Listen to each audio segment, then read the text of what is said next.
Hearthstone Grandmasters for Europe, and it's time to battle. RDU versus Kolento is our first match of the day, kicking things off. I'm Nathan Zamora, a.k.a. That's Admirable, joined by Simon Welch, a.k.a. Soddle.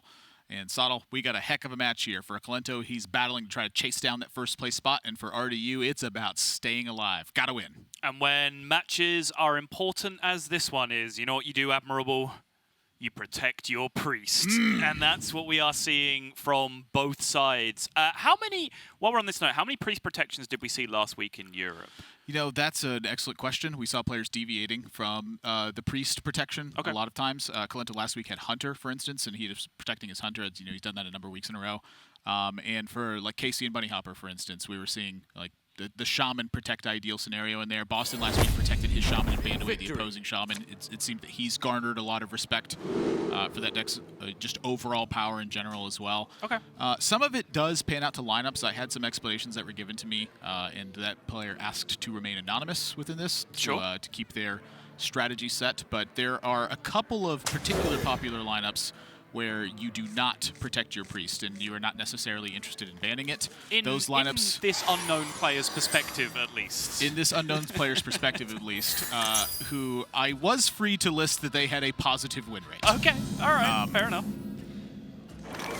Particularly against priest. Sure. But there are certain lineup conditions where it's not the case, and a lot of those boil down to whether or not you have a double weapons project warrior that is in your lineup. When you have that sometimes can change the dynamic. I would certainly agree with that. But we can get back to that kind of thing when it becomes more relevant, because Kolento does not have a double weapons project warrior in his lineup, and he does not have a warrior at all, which is a big talking point.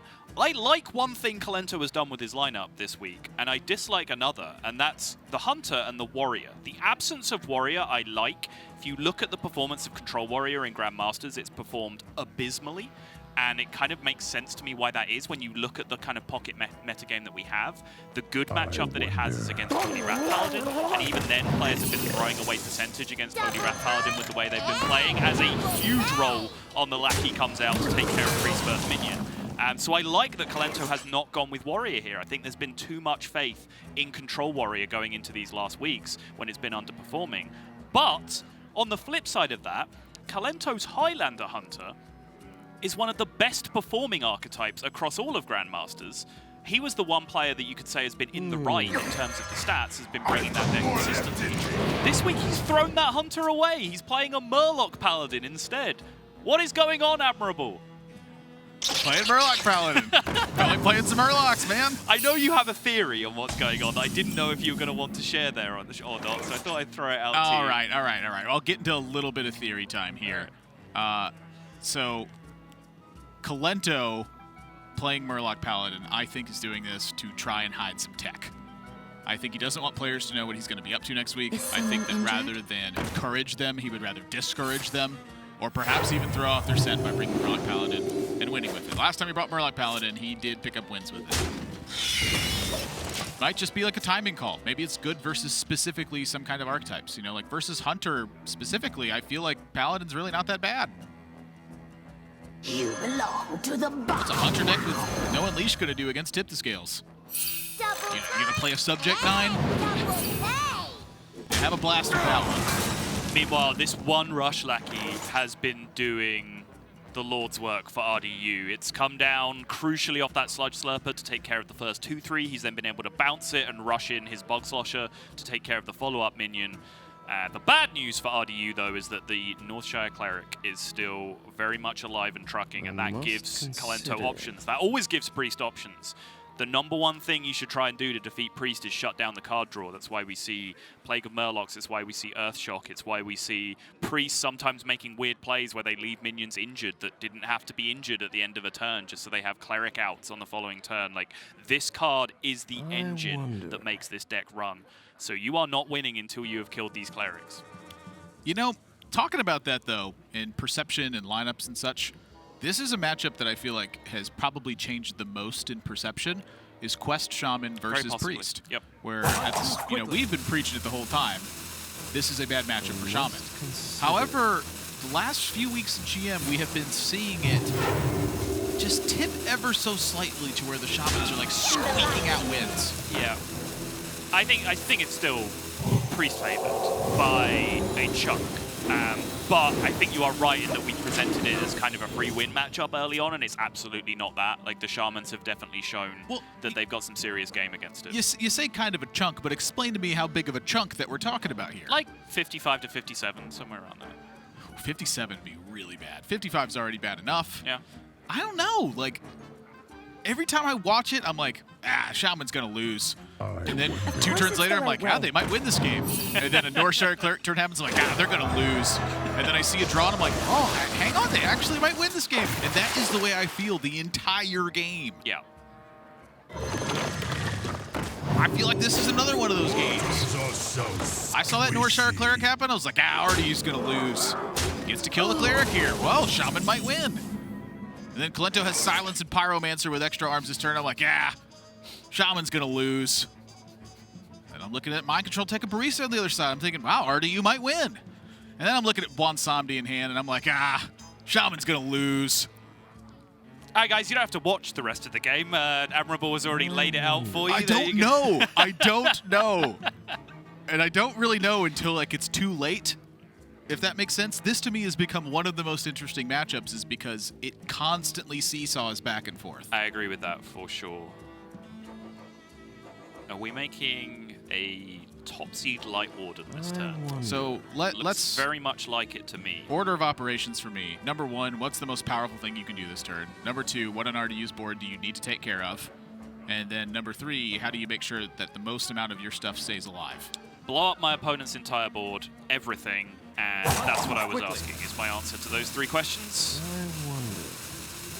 I think Pyromancer, more arms on the Pyromancer, top seed the Light Warden. Top seed the Light Warden first. So you could choose to take 1 damage on the eventual attack here for the Light Warden. He's going to do it 2 spell way instead of 3 spell way.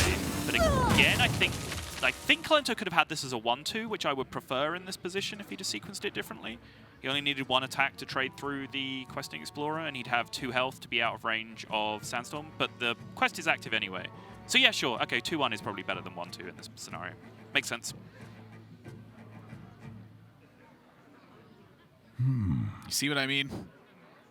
My explanation feels exactly what I set out right now, where I'm like, ooh, that turn happens. Not good for RDU. Nope.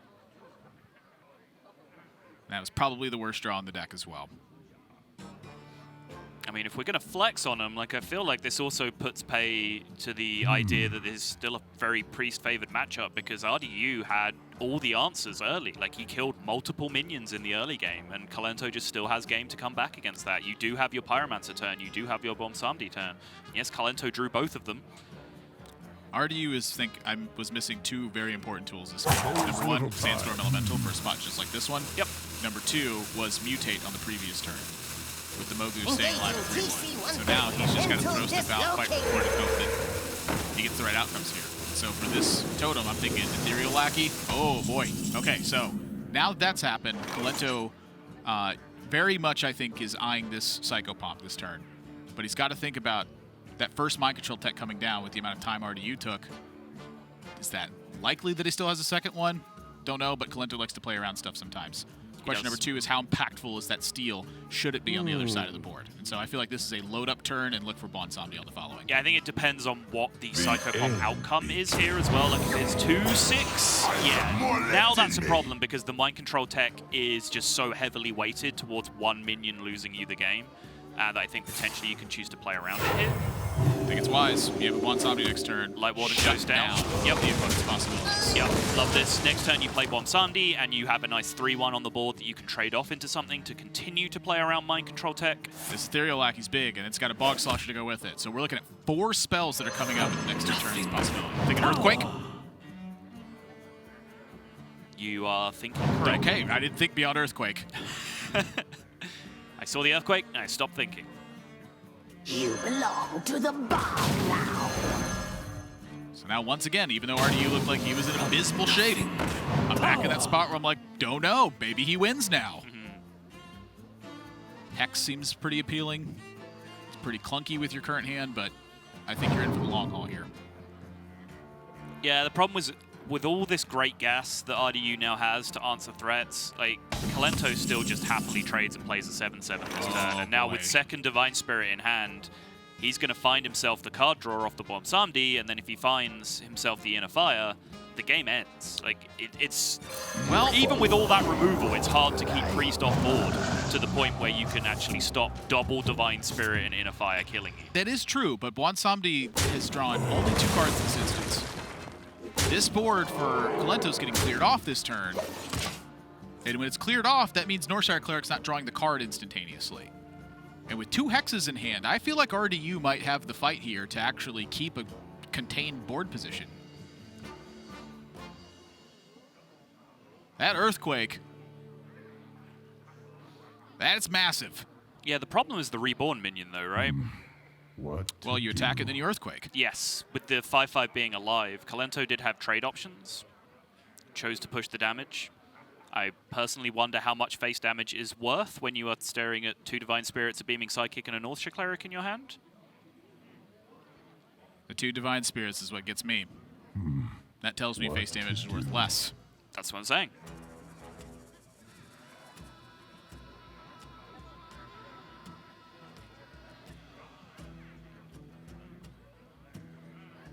Yeah, I think RDU's got game here. I think he's got strong game.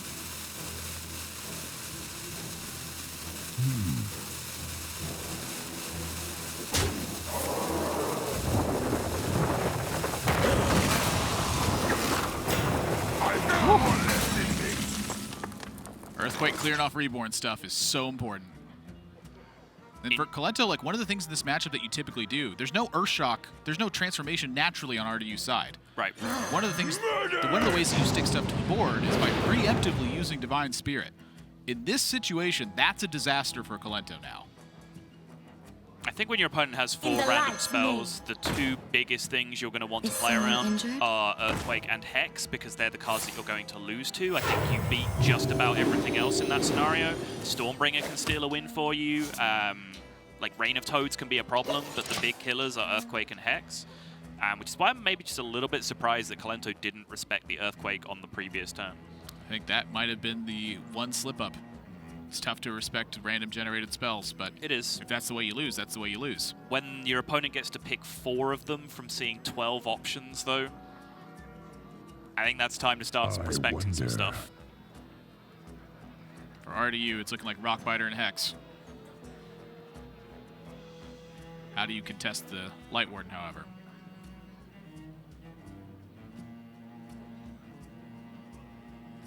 If he Rockbiters and Hexes here, he dies. What to do? Why?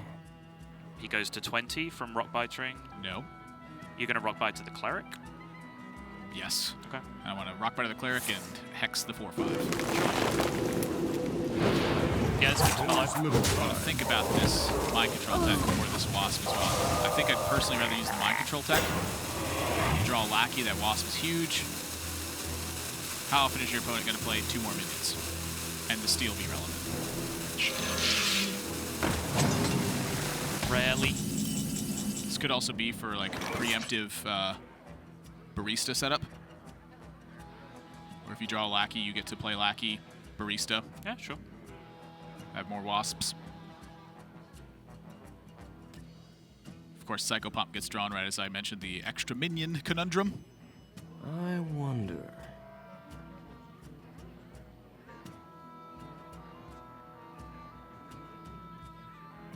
This feels like a tiptoeing scenario for both players. It does, yeah.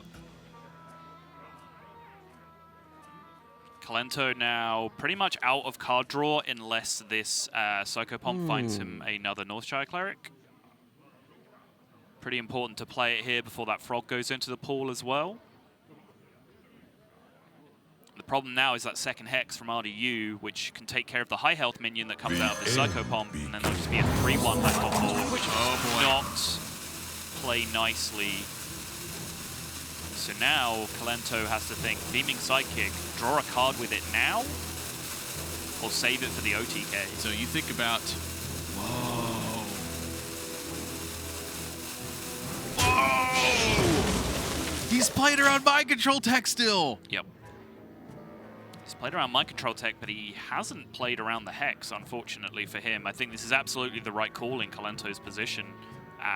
Like, having just said earlier, like, when your opponent gets to pick 4 cards out of 12 options, you start respecting some stuff. When your opponent's already used 3 of those cards, you can stop respecting some stuff at that point. It just so happens that RDU got absolute gas off of his Discovers.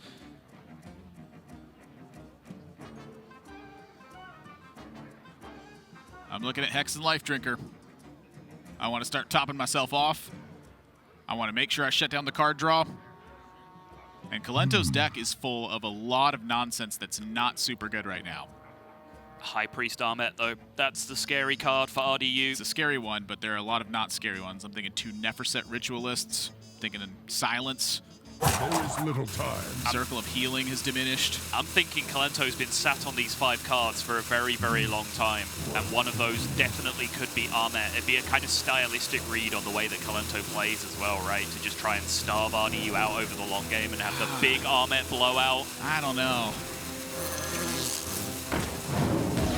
I think leaving up this Northshire Cleric is extremely dangerous. Coming right up. It absolutely is. There's no doubt about that. Mechano Egg, not ideal. Everything that you do against Priest is extremely dangerous, though. That is 24 damage. Wow, you counted that up quick. 20 on the Cleric, 3 from the Psycho Pomp, 1 on the Frog. Is that something RDU might have calculated with this Life Drinker Barista play? Like, if RDU moves, I'm sorry, if Kolento moves in here, you get to Hex and then double Life Drinker? Oh yeah, he doesn't die this turn. I think based on the remaining cards, he actually does not die this turn. It would take Power Word Shield, right? It would take Power Word Shield, yeah. Okay. But I think when you account 2 copies of Silence in the opposing deck... I wonder... The second Psychic is gone, the extra arms is gone. So yeah, you're asking your opponent to have 5 cards that kill you in a 6-card hand. Move quickly. I mean, how much longer can you continue to play around mind control tech?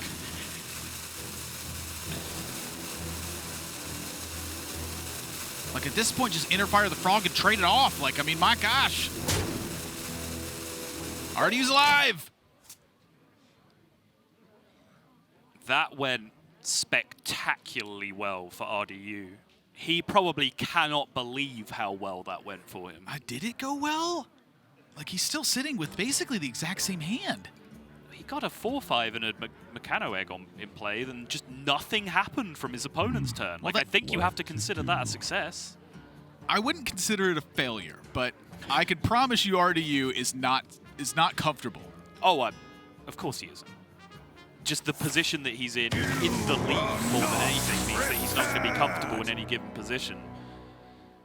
But when your opponent hero power passes, I think you have to call that a success.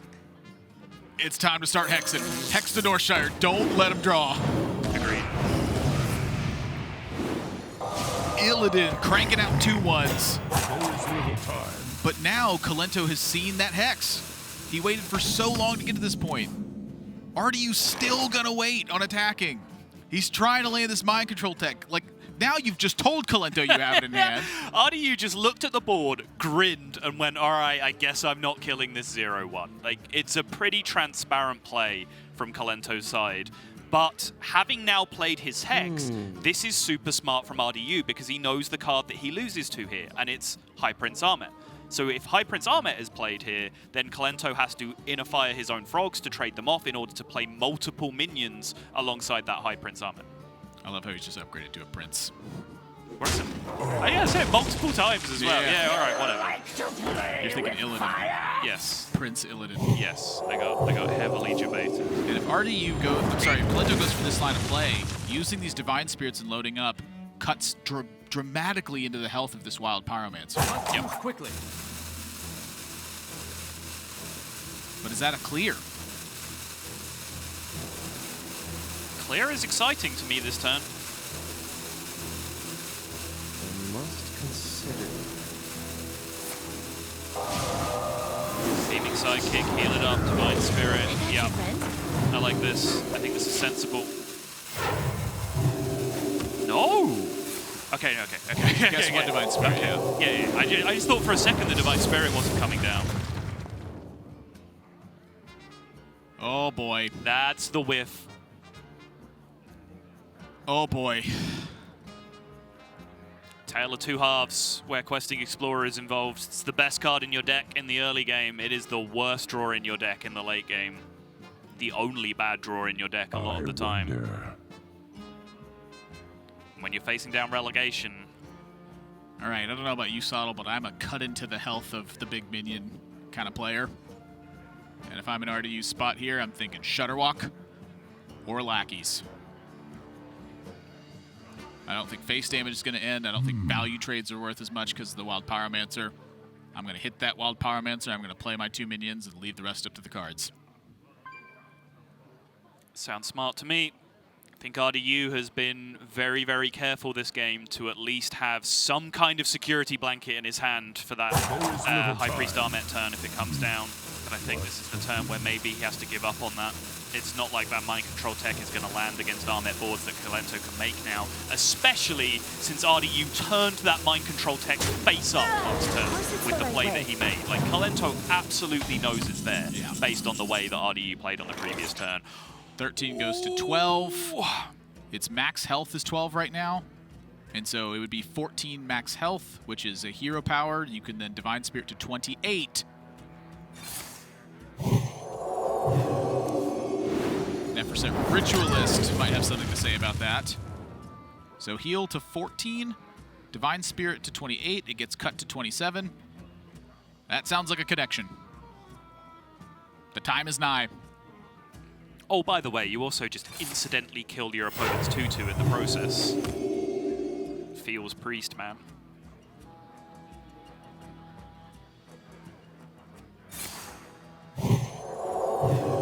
Already knows what's happening. Life is an afterthought. Yeah. To make sure he secures the extra 28, takes the 1 point of damage on his Neferset to do that. That means that only the Neferset has to connect this turn. It has to be big. Admirable. It's the James Franco legendary. That's what he needs this turn. Instead, it's Sentimo. Honestly, just a big taunt would have kept him alive for a turn. Yeah. It would have kept him alive for a turn. I don't know how it would have gone towards winning the game unless there was like exactly a Shudderwock top deck the next turn, but RDU hadn't played Giggling Inventors, so his Shudderwock doesn't even play taunts in that scenario. Doesn't have Giggling Inventor in the deck? Exactly. Yeah. He needed a lot from that one legendary. You know, I made that reference to TJ, the James Franco thing, and he says he'd never heard you say that before. Yeah, like, I was. What? I felt ridiculed. That is like peak admirable, that reference. I did not understand. Does that guy know you at all? I hope he does. Maybe he forgot.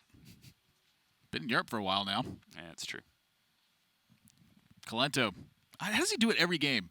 He runs everybody out of resources and then wins with the final giant threat. I think that was very, very nicely played from Kolento. I think there was one sequencing question I have with like the Light Warden turn where I think he got it right with the topsy-turvy and where that was in the order of operations. The question was extra attack or extra health. Yeah, and I think his decision was correct in that scenario. And then there was that one spot where like maybe I disagreed with the line on like the Blade Master turn, but over a super complex game like that where he was actually up against it against Shaman. When Shaman, you know, as much as we debated what the win rate is, when Shaman actually kills the first 2 minions you play, that can be an uphill struggle a lot of the time for Priest, and he was in that position, and he had a hand that did nothing for multiple turns, and I think he very, very nicely finessed the situation where he dodged both Mind Control techs. He beat Hex, Earthquake from the Ethereal Lackeys coming out. Like, that was not an easy Priest game to win, and he won it. Yeah. Just the card draw missing from RDU side. He did Novice Engineer super badly. I think that was really the key factor. Yeah, Cable Rats, just some kind of resource generator. Is he playing the Witchwood Piper list? He's not. He's playing Stormbringer. Of course, Stormbringer instead, yeah. So he had a few less cards that are just like instant hand refills, I guess, in that position. But I think when it got that late, like Witchwood Piper into Sludge Slurper into Ethereal Lackey, into Earthshock still doesn't keep him alive. Like I'm referencing, he drew the Stormbringer that could have been a Witchwood Piper, right? But I think even then, he's still in a huge mess. Yeah, needed a lot of stuff, I think, to come out of that one. But either way, it's game 1 over to Kolento's side, so now RDU back up against the wall. We're going to go to a break. When we come back, though, we're going to find out if RDU is going to be in a tough spot or if he can pick up 2 straight and find himself in a better position. Stay tuned.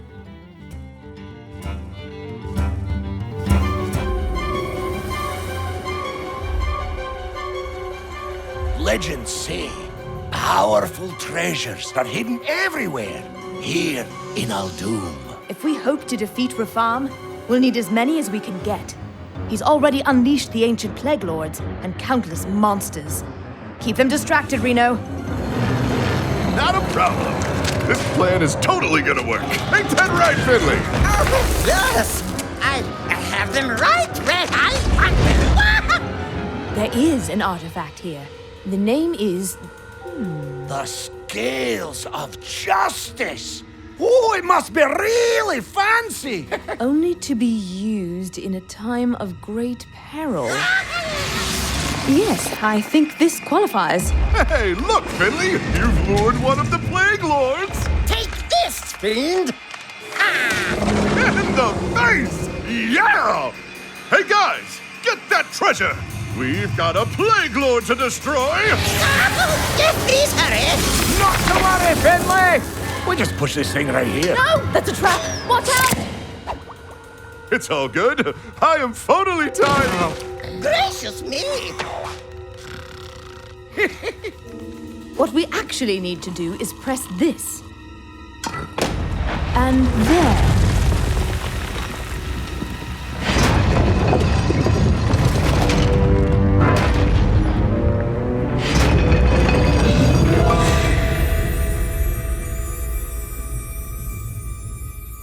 A fish.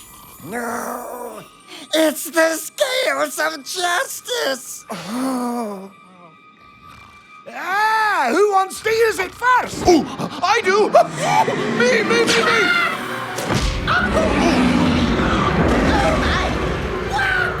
On second thought, maybe give it to Finley? All you had to do is hold a rope. Here we go, blaming the tall, ruggedly handsome guy again.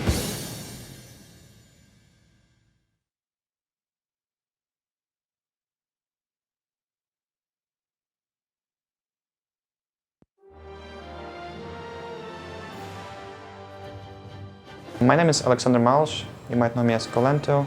My username Kolento is kind of random. I just took it from the MMORPG I was playing. It was the name of one of my characters. My favorite moment in Hearthstone is probably when I won the Game House Cup. It was one of my first tournaments I won, and it probably was the first LAN I won, so it felt very special.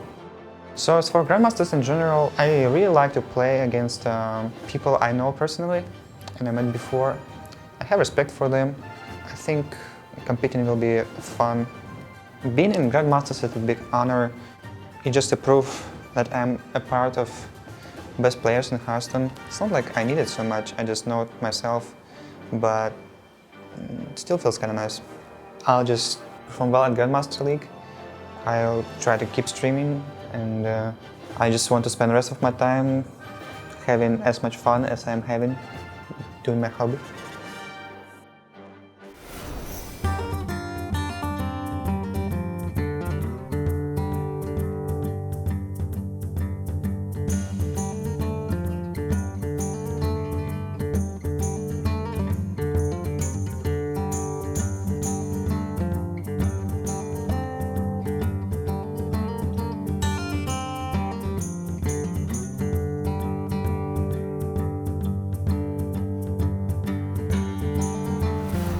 Welcome back to Hearthstone Grandmasters for Europe. We're amidst our first match right now with Kolento out to a 1-0 lead over RDU. I'm Nathan, that's Admirable Zamora, joined by Simon Sottle Welch. And we just saw a heck of a game number 1, Sottle. I am fired up after that one.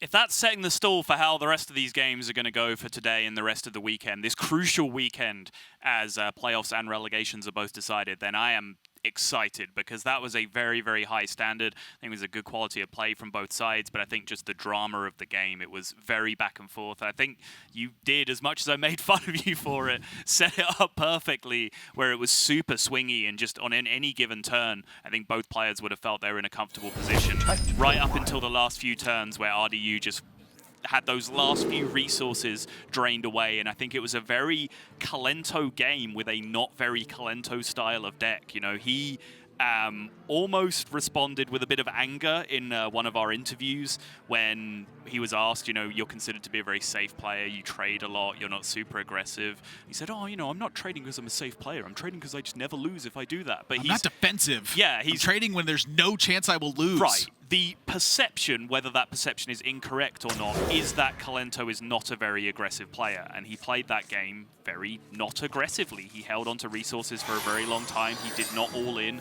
certain spots where he could have all in, and then he just picked the perfect timing, the perfect cadence to land that Pyromancer after just siphoning every single piece of removal out of RDU's hand that he picked up from those Ethereal Lackeys. Very slow and calculated approach. Yep. RDU's hand not shaping up super well at the moment.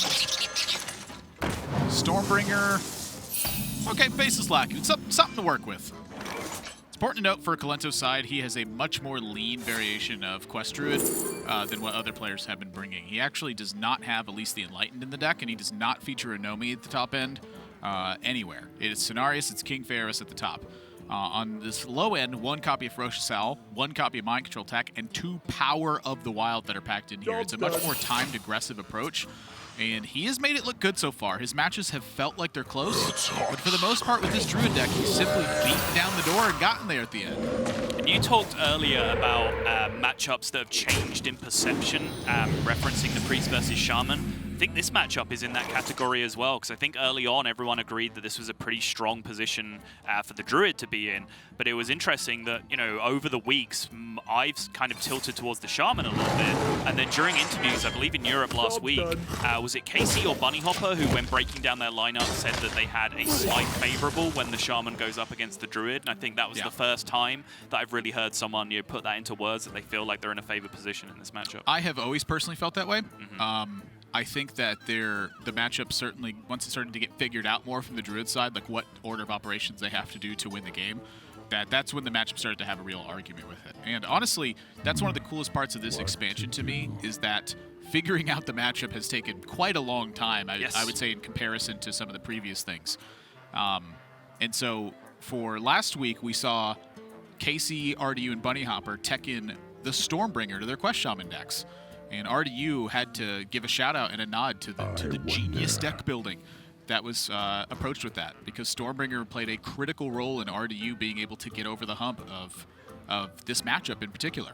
And it might just get there again because he sounds Stormbringer in hand. And I think that does bring another crucial win condition to this matchup, because without Stormbringer, a lot of the time the Shaman has to build a board and then the Druid has to not be able to remove it. They have to be in a position where they just develop minions into an already existing Shaman board, and then Shaman hits them with the Mind Control Tech. Like when they already have the board and then they push damage. That's usually a big way that you win as Shaman. When you have Stormbringer, you just need to make a board. Like you get to skip step 2 and step 3. You just make a board and then you Stormbringer, and then the game ends sometimes. Yeah, imagine that 4-point thing where step 3 is question mark, question mark, question mark. You just get to make that step 2 as well. You just, who cares what it is? Do some stuff. Yes.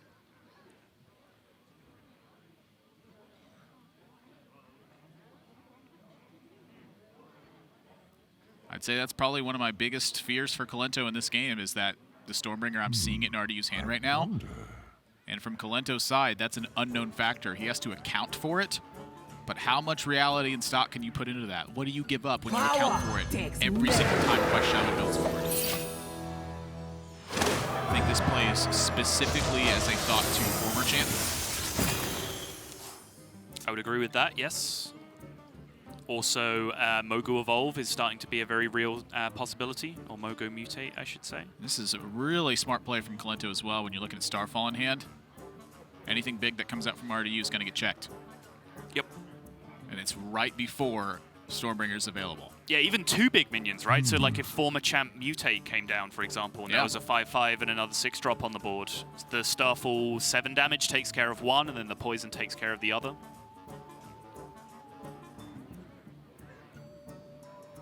You are correct in the semantics department here as well. I said any big thing that refers to singular. I wonder. What I meant was literally anything that he does. What if he had, like... no, he can't have that. Never mind. What if he had Innovate Stormbringer? Well, what I was thinking was, like, could he get down both Mogus, Mutate, and have former champ? Yeah. The answer to that is no, board space. Yeah, exactly. But it's a fun thought. It is. So Additional upside of this being stealth, right? Yeah, RDU's going to take that at a different level and say, all right, well, hang on to former champ then. We'll play both these Mogus. Deal with that. Yep. Of course, no spell damage on this Loti for those of you who are used to only seeing it come down in post-quest form. Big deal. That's going to leave 1, 2, 3. That would leave 4 minions alive prior to the attack. Yes. That's not okay. I think Kolento's in trub.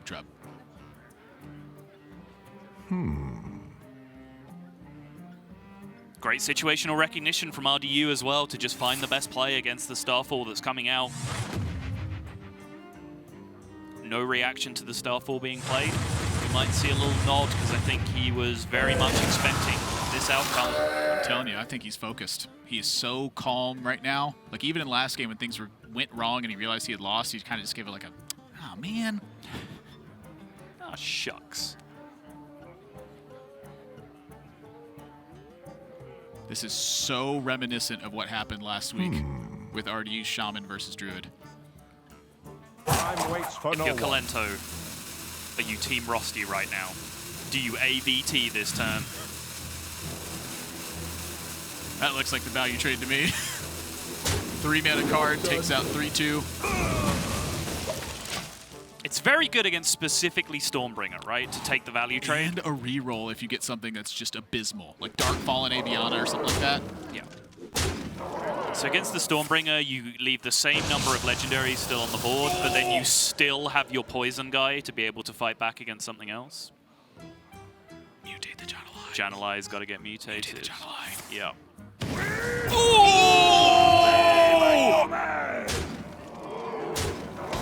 Kolento's in 2! Kolento is dead!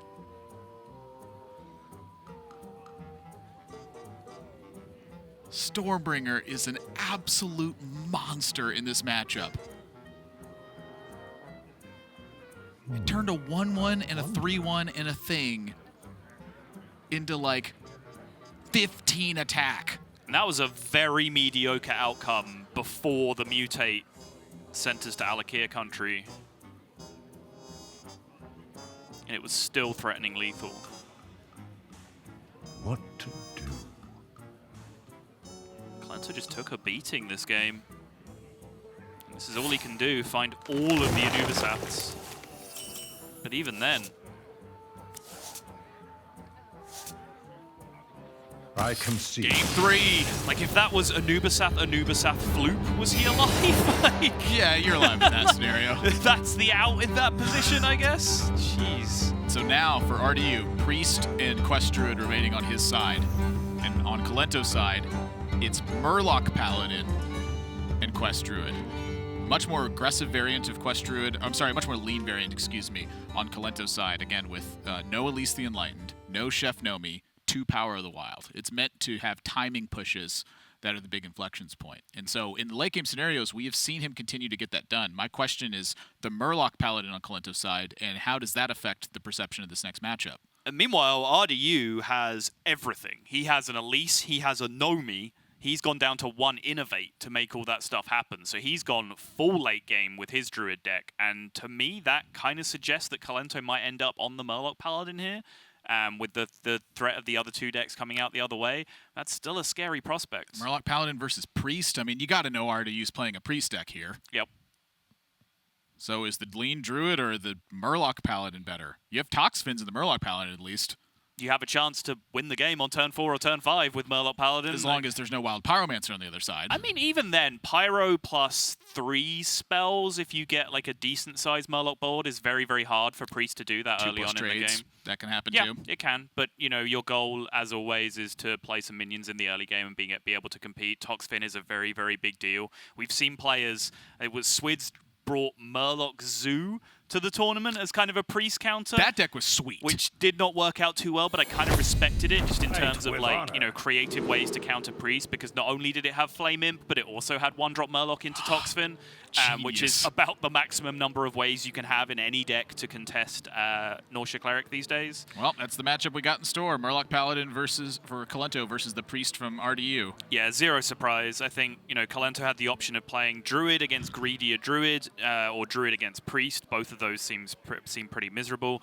Or he just had to jam this Murloc Paladin. And I do not like this deck. Just in terms of, you know, in terms of play pattern or in terms of power level. I think it's a weak deck, but I think, you know, the way it wins is one of the most frustrating ways in the game to lose to. I've, you know, talked a lot of smack about this deck to all players that have brought it up until this position, but all that aside, Kolento has made the right decision based on the 2 decks that he had remaining. Whether he made the right decision to bring this deck in the first place is a different question. All right, so I'm looking at an opening hand here, Kolento, with tip scales. You don't want to see that in your opening.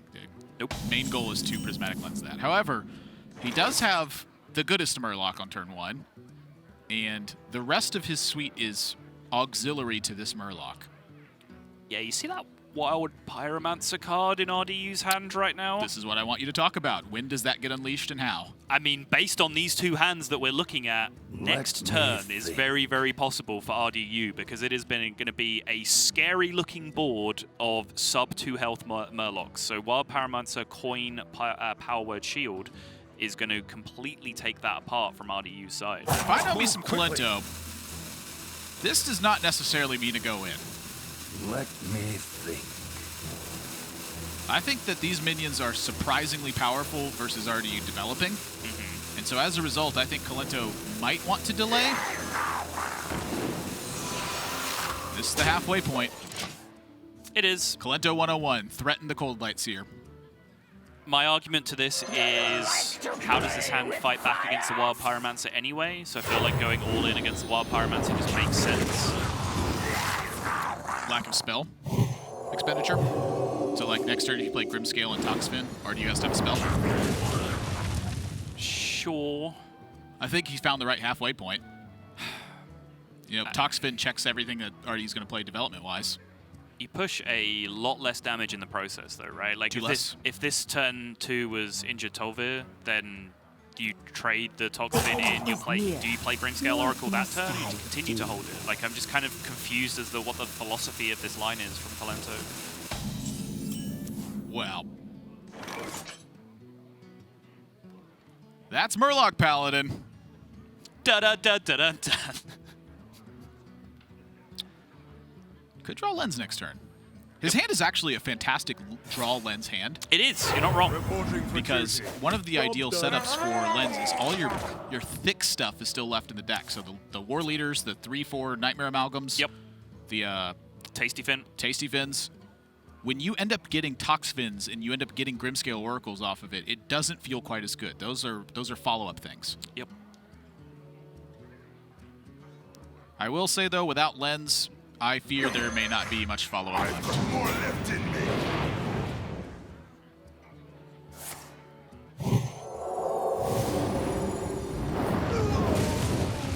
Imagine running 1 Wild Pyromancer.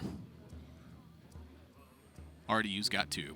Is a trend that we saw in Americas last week, or I saw in Americas last week, and yeah, I, again, just not a fan of it. I want 2 Pyromancers in my deck. What do the cards Pyromancer say? is the card that wins you a lot of the bad matchups in positions like this. The end is near. I wonder what RDU's really thinking about with this Beaming Sidekick. I mean, it's a Paladin deck, but Kolento does not have True Silver Champion. It doesn't have Consecration. No quality, no Shrink Ray, no way to adjust stuff. It is just a pure all-in style mechanism. I think it was just a thought of where he was putting it. Pyromancer or Taunt minion. I want to give the Pyromancer more gear just because he's done a good job this game. Agreed. You've been a good boy. Have a treat. And now have some Murlocs. I guess the thought would have been positioning for Nephroset Ritualist. I mean, I'm saying it's seeing the Nephroset Ritualist get drawn, and I still make this mistake to this day, and I've played a good deal of this deck. But the positioning is interesting. Maybe you want the Beaming Sidekick to get healed up here, though. I mean, you also, it's never quite that simple because you also, like, you could argue you give yourself maximum flexibility this way, and a lot of the time you can, if you want to do the 2 big heals on the other 2 guys, your opponent's going to play a minion that you can trade the 1/2 off into anyway, so you get to fix that positioning yourself. So it is really complicated. Sometimes you just draw cards that make your positioning look very, very stupid in this deck, but planning it out perfectly to get the best situation on average based on your draws and also what your opponent plays, so how you will want to trade on the following turn. Yeah. Like, it's so hard to do on any given turn. I feel like it just changes so rapidly. It does, yeah. The end is near. This is looking like a clear again turn to me. Yeah, RD's not interested in having this 2-1 anymore. That's exactly what I'm talking about. He just trades off the 1/2, positioning fixed. Maybe he wants to go with the Psychopomp pool, so he has something to Psychopomp. Yeah, I mean... Again, no consecration on the other side. Exactly, it seems pretty important, right? It's the first minion that he's had die this entire game. Just have something die. Well, Kolento is... Curve out. Kolento's about to have something die himself. And it's not what you're hoping. It's that yellow guy down there, right? That he's gonna die? Yeah. Next time Arthas asks you what would Uther do, remember this. Lose to Priest. Okay, now RDU's starting to lose his composure. He's like, oh my gosh, is it really going to be this easy? He's done very well. Just a until this wild point. pyro. There it is. The clap, the fist pump from RDU. And that now means we cannot call him definitively safe because the tiebreakers in this group are insane. But if I was in RDU's position now, I would take my 90% or whatever it is chance of being safe here and then say, all right, now, next game, I'm looking at playoffs. This is where I'm refocused now. Positive mental attitude. I'm going to look up instead of down, and now I can refocus on just making this season a success. Because just surviving, when you're as good as RDU is, when you have the competitive legacy that RDU has, just surviving is not a successful season. Playoffs is a successful season. It's been half a decade now for RDU in trying to compete, and he has yet to find himself at a world championship spot. Against Kolento was the man he was 1 game away from in Shanghai, where Kolento ripped that away from him by drawing the perfect card on the last turn, a preparation which allowed him to pop off and shut down what RDU had left. And now, with his GM life on the line, he defeats Kolento in that match and puts himself in a position to have a 2-0 week and find himself in playoffs and have another chance to get to a global finals. RDU has been the eternal nearly man of competitive Hearthstone. You talk about that Kolento example, you can go back a year further and look at Pavel in the last chance qualifiers, where again, it was this super complicated like endgame Doomguard scenario and what was supposed to happen, but just Pavel just slightly got over the line towards the end, and we know how that story ended. Pavel went on, played himself a babbling book, and he took a trophy, in the words of Pavel. So that could have been RDU. We could have had world champion RDU if things had played out differently. But I think now for RDU, it's important to refocus. I think that match was huge for relegation. I think now the next match, he has to start thinking about playoffs. Already match 1, and we got big kickers that involved. And we also have RDU ready for an interview. RDU, can you hear us? Yeah, can you hear me? Yes, indeed, I can. Congratulations on this win. This was a crucial one for you. Talk to me about what you're thinking and what you're feeling and how this match shapes up for you. Like, I don't know. I was pretty lucky that Kolento didn't bring the Warrior. Like, if he brought Warrior, it would have been a mirror match. I expected Orange to bring the same lineup as me because it's like probably the best lineup in this format. And I'm just really happy that I avoided relegation and now I can play for playoffs. Like, it's just freaking amazing. So how I'm did so this... happy. Excuse me, I'm sorry, continue? I was just saying that I'm so happy that I managed to win.